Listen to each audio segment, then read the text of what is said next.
예, 안녕하십니까. 박진행입니다. 네, 이제 또 한 주가 이제 저희 녹화가 본격적으로 시작이 됐습니다. 오늘 이제 공수교대는 제가 이제 최소한 조광조하고 그 여인천하 문정왕후, 예, 여기까지는 얘기를 할 거고요. 만약에 컨디션이 좀 더 좋다. 그러면 문정왕후 이후 선조가 즉위할 때, 예, 어떤 배경이 있었냐. 그러니까 오늘 찍게 되면 아마 2개 아니면 3개? 예, 이럴 것 같고요. 예, 그리고 이제 지난주를 살짝 말씀드리자면, 제가 전혀 의도한 바는 아니었는데, 미국 역사는 근본이 없어요. 근데 제가 그때 캡틴 아메리카를 입고 있었어요. 예. 그래서 이 올 때마다 비가 오는, 예, 만 48세 우사, 예, 풍백 우사 운사할 때 그 우사죠. 예. 이 박진행이, 예, 오늘도 비 오더라고요. 예, 이제는 운명이겠구나. 예. 나라 세워야 될까봐요. 예.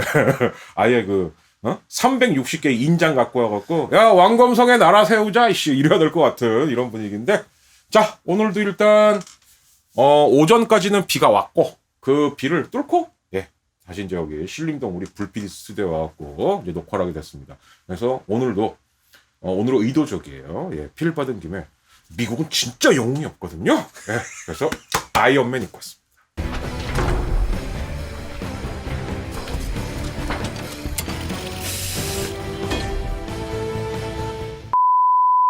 우리나라 역사는 사건명으로 나오는데 미국 역사는 자꾸 인물 이름으로 나오죠. 인물이 없는 거예요. 약간. 예를 들어 우리가 임진왜란 이름 되는데 미국 같았으면 아마 뭐라 그랬을까? 링컨의 자꾸 사람 이름이 들어가는 이유가 그런 거거든요. 네, 근본이 없어서. 자, 여기까지 했으면 일단 초반 웃음은 된 것 같고요. 자, 오늘 14강입니다. 14-1, 14-2 이렇게 갈 건데 뭐 당연한 얘기겠지만 여기는 이제 기묘사화를 얘기해야 될 것 같고요. 여기는 또 당연하게도 이제 을사사화. 자, 그런데 오늘 주목하셔야 됩니다. 왜? 이건 별게 아니에요. 무슨 얘기냐? 이 이후에 훈구파에서 살인파로 조선의 중앙 권력이 바뀌게 됩니다. 쉽게 말씀드리면 지방에만 있던 살인이 중앙까지 먹어버린 거예요. 그 결정적 사건이 뭐냐? 을사사화 직후에 터진 양재역. 예, 양재역 바로 이 양재역입니다. 예. 여기에 벽서가 하나 붙어요. 그래서 다음 강에서는 이걸 집중적으로 제가 설명드리려 합니다. 왜냐? 이때 그러니까 이 을사사화가 일어날 때는 이건 이제 문정왕후의 시대가 온 거거든요. 야, 나나 우리 윤씨 집안의 객이면 다 죽여버려. 예, 윤씨 집안 객이면 죽여버려. 이래갖고 훈구고 살인이고 다 작살나요. 예, 이게 나중에 부메랑으로 돌아오는 거죠. 예, 그래서 아무튼 진행을 해보도록 하겠습니다. 자, 그럼 일단 기묘사화인데 제가 지난번 13-2강에서 예고는 했습니다. 진짜 말도 안 되는 사건이 터졌다. 주초위양 사건. 이게 요즘으로 말하자면 오늘 희한하게 조국 이렇게 계속 나오네요. 역사는 그래서 반복이에요.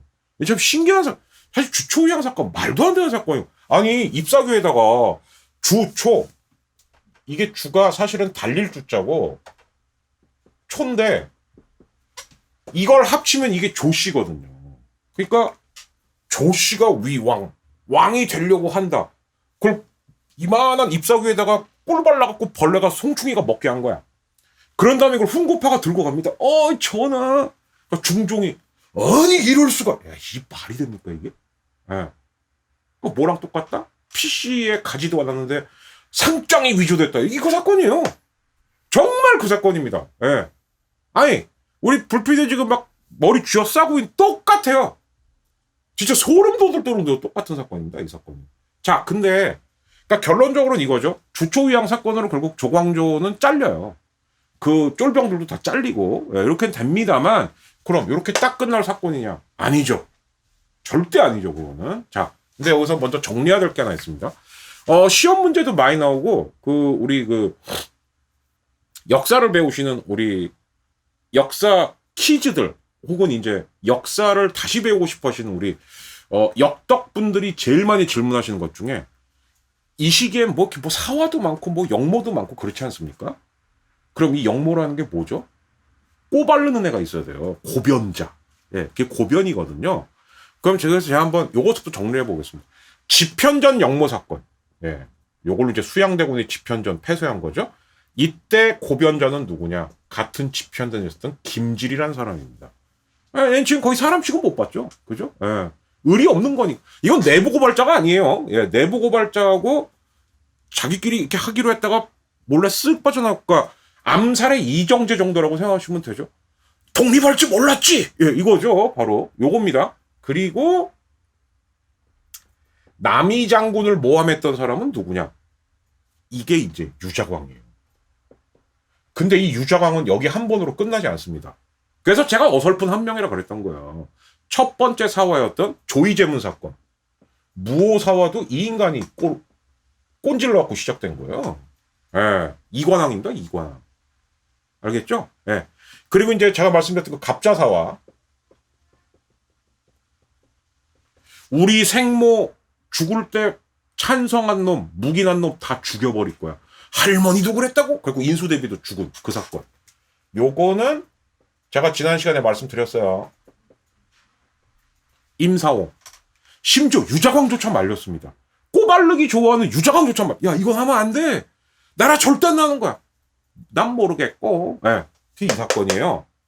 자, 그랬다가 어쨌든 중종반정이 터지고 연산군의 치세는 끝이 납니다. 뭐 연산군은 사실 이제 반정을 겪게 되면 어떻게 되는 거냐면 섬에 왕이 갇혀요. 근데 갇히는데 거기다가 한 반경 한 뭐 몇십 미터 이렇게 산책만 할 수 있게 해놓고 대나무 울타리를 빽빽하게 세웁니다. 거기를 나갈 수가 없어요. 이걸 뭐라 그러냐면 위리안치라고 합니다.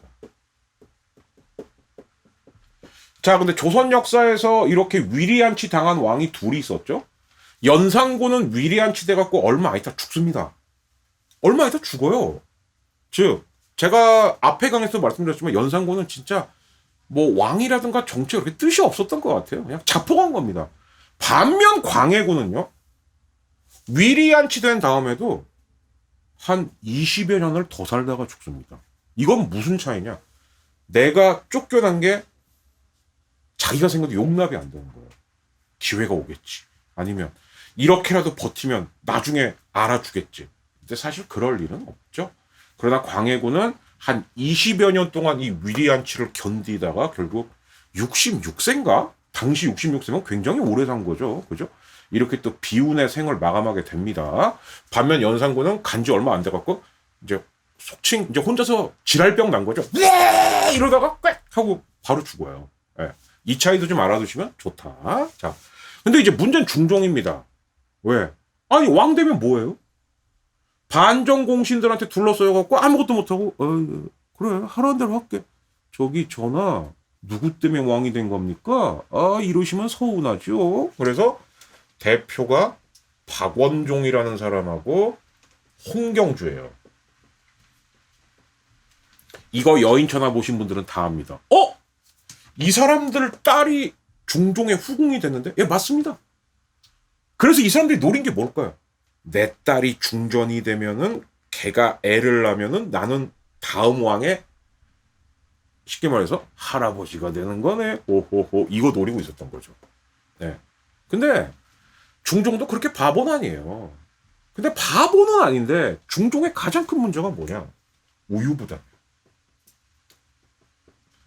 근데 여기다가 변덕도 심해. 은근히. 근데 꼭 뭐라 그러냐 중종은. 나는 단호합니다.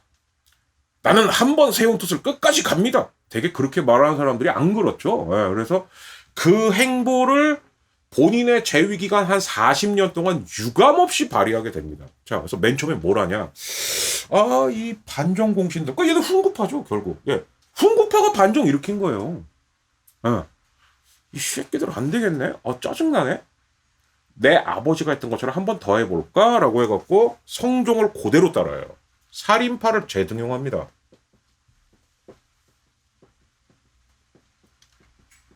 조광조의 요 조직을 땡긴 거예요. 방식은 똑같죠. 야, 일단 언관, 사원부, 사관원, 홍문관 이런 데 집중 배치돼. 그래갖고 쟤네 반정공신도 갈고 그리고 네가 하는 거 내가 다 밀어줄게. 중종이 조광조를 미친 듯이 밀어요. 그러니까 사실 반정공신들은 기분 나쁘죠. 그죠? 누구 때문에 왕이 됐는데 이씨. 근데 조광조가 밀어붙이는 게 사실 지들이 생각해도 반박할 게 별로 없는 거예요. 대표적으로 뭐냐.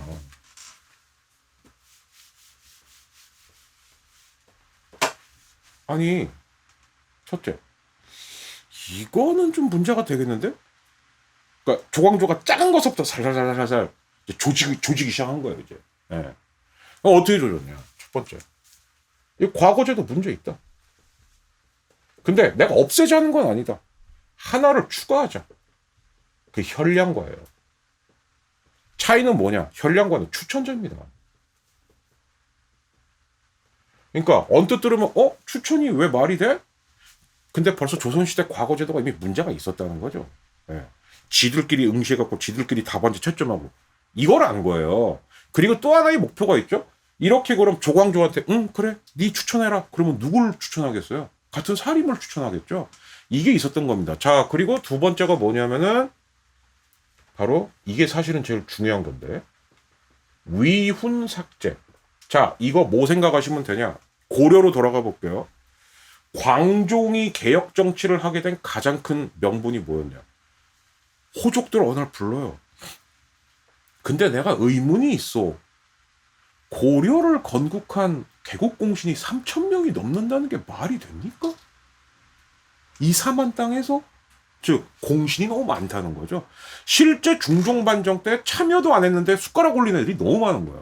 삭제하자. 그래서 이제 훈구파들이 부글부글 끓습니다. 이씨, 조광조 이 새끼 진짜 선을 넘네. 이 새끼 뒤질라고. 그런데 결정타로 요 사이에 사실은 여기에요. 뭐가 터졌냐. 조광조 입장에서는 이상적인 유교 정치를 해야 되는데 근데 이제 훈구파하고 살인파의 가장 큰 차이는 뭐냐. 나중에 한번 말씀드릴게요. 근데 훈구파는 지들 없는 숫자 갖고 정치를 해보니 야 어쩔 땐 불교도 필요하고 어쩔 땐 좀 도교도 필요하고 다른 종교를 좀 관대해요. 예, 자기들이 사람이 없으니까 그런 거야. 근데 살인파는 사람이 드글드글 하잖아. 야 근데 불교 도교 이딴 걸 왜 써? 자 그래서 중종의 어머니가 도교빠라는 거에 시비를 걸기 시작하는 거예요. 그게 소격서입니다. 여기서 이제 한 2분 남았으니까 상식 하나 알려드리자면 옛날에 그 서태지 앨범인가 아이유 앨범인가 소격동이라는 노래가 있어요. 그게 여기에요. 여기입니다. 예.